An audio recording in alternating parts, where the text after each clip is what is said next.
So who exactly is or was Jeffrey Dahmer? Referred to as the Milwaukee cannibal monster and his horrific death. Welcome to Hear Some Fearsome. Let's get into the video.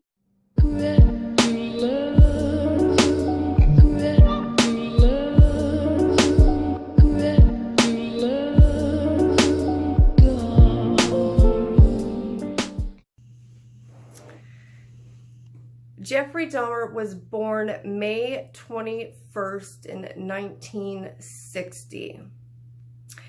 He was an only child, and unfortunately, this man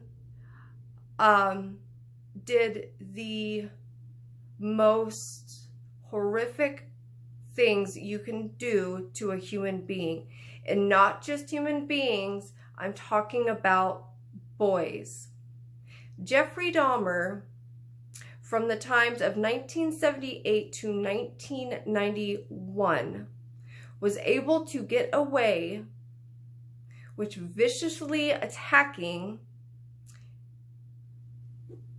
and I don't even know if I want to say the word murdered because we are on YouTube here, but unfortunately these people are no longer on this earth. 17 of them to be exact, men and boys, which most of them were African American descent. Now, what makes this individual absolutely insane, there's no words that can explain who Jeffrey Dahmer was. I don't care how many letters there are, words, whatever in the dictionary. The things that he did to his victims, it's just people in the younger generation nowadays, it terrifies them. It still terrifies me, but this is what makes me love researching and talking about these kinds of psychopaths and these people, even though these murders took place years ago. Now, yes, he was convicted, but what makes this story very interesting is even after he was convicted and got the help that he needed while he was incarcerated, jail, prison, both, it all. His fascination on the human body was something that he could not control when it comes to the anatomy, if you know what I mean. And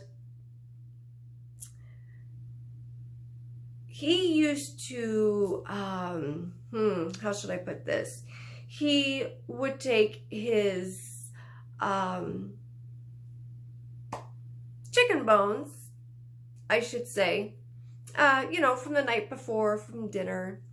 And he was so addicted and fascinated to the crimes that he committed that the only thing that he could come closest to as replicating the human body are chicken bones. Now, of course, he had to go a step further. And he used ketchup. What do you all think he used the ketchup for? To replicate blood. Now, what makes this even more disturbing is he would taunt the guards with these. He would taunt the other inmates. And it's just absolutely insane what this man did in order to fulfill his fantasy. When I read up on this years ago, it just absolutely like, what? He did what? So a gentleman by the name of Christopher Scarver was an inmate in Milwaukee with Jeffrey Dahmer. Now, at the time, Chris Scarver did not know what Jeffrey Dahmer was accused of, which is funny. You think Jeffrey Dahmer, you think, okay, this is a serial killer who has gone out. He has mutilated his victims, done just the most heinous, just, there are things that I can't really talk about on here right now. But the one thing that did happen that still to this day people are just so crazed by is his motivation to want people to understand what he does, and to have those people to do exactly what he did. He wanted to feel like a god. Now, this Christopher Scarver, like I said, he had no clue what was going on with Jeffrey Dahmer until a day where him, Jeffrey Dahmer, and another inmate were told to clean and mop the bathrooms of the jail. Now, Jeffrey Dahmer was bisexual, he was gay, he preferred men. Now, Chris Scarver, he was a tough, not bisexual, not gay by any means. And Jeffrey Dahmer decided, oh, well, you know, I'm just gonna pick on this dude over here and take the broomstick, if you know what I mean, or the mop, I should say, and, you know, just kind of slid it somewhere. And of course, Chris Scarver was absolutely outraged by it. Other people were there. He felt like, you know what, I got to do something about this guy. He goes back to his jail cell, gets the newspaper, and the other individual that was there with them told him, hey, you know what dude is in here for? And when he found out, and that he tortured all these people, especially a young boy, Jeffrey Dahmer was bludgeoned to death in the jail, in his own cell. Jeffrey Dahmer tried to get out, but he had nowhere to go. It's said that the other inmates, as well as the guards, were taunting the other inmates to do it. Get rid of them. I don't care how you do it. Just get rid of them. Obviously, Chris Scarver was sentenced. He was already in jail. It's like, well, hey, you know what? I'm already here. I'm going to do a favor for everybody else.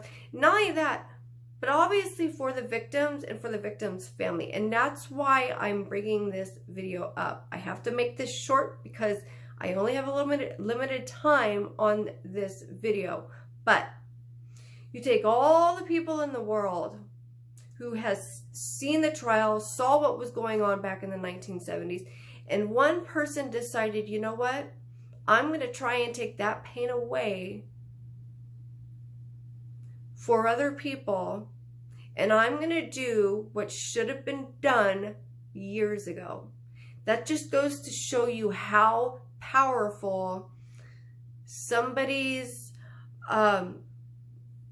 forces can be when it comes to what individuals do to other individuals. And these are people that Chris Scarver didn't even know. That's what makes this so crazy. Or to at least give them some sense of relief, some sense of satisfaction. Now, these claims or these things that I'm talking about, these are things that are on public record. I'm not going to sit here and say that's exactly what happened, but since public information is public information, especially when it comes to crimes and police reports and trials, you kind of have to look at it as at face value, and that everything seems to add up with it. Now, a lot of people out there, I'm sure, are thinking, well, you know, he wasn't God. It wasn't his choice to end Jeffrey Dahmer's life. That is something that we as human beings, when we are at our final days, and if God says, okay, I want you to come home, we have to deal with that as what we do here on this earth. Every second, every hour of every day. Now, you've got the death penalty. You've got, imprisonment for life with no chance of parole. I'm not going to sit here and say whether or not Jeffrey Dahmer deserved for what happened to him. That's not my place. But I will say that all things happen for a reason, and certain things are out of our control. Something, and like I said, something that is so horrific as what he had done. A lot of people out there actually felt sorry for Jeffrey Dahmer. Do you feel sorry for Jeffrey Dahmer? Did you feel sorry for Jeffrey Dahmer? Now, there's a lot of people out there who probably don't even know who Jeffrey Dahmer is. Like I said, this happened back in the 70s. But as long as we have serial killers out there, Jeffrey Dahmer is always going to be on the top list of sociopaths, the M word, anything and everything that is the opposite of good, of humanity, of what you do, what you don't do to other human beings. When it comes to education, the way that the mind works, as long as we humans are on this earth, Jeffrey Dahmer, just like with Ted Bundy, just like with Gacy, just like with them all, they're never going to be forgotten. I don't see that ever happening. It's trying to figure out what makes these people do what they do. And with doctors and people who have been studying the brain for years, not even 10% of our brain has been, other than, I should say, 10%. The rest of it is unknown. Is it childhood? Is it a traumatic experience? Is it from a fall? Who knows? But unfortunately, especially with Jeffrey Dahmer's victims and himself, it was all too late. And he could have done something about it. And that's what makes it so scary and hard to understand. Nobody wants to go to jail, especially for crimes for what they did. So, what do we do? What do we do from here on out? What do? We learn. We try and educate. We analyze. We do what I'm doing right now. So, this video is ending. I wish it could be longer, but I am on a time clock, if you know what I mean. But yeah, he was bludgeoned to death by obviously a heavy metal object.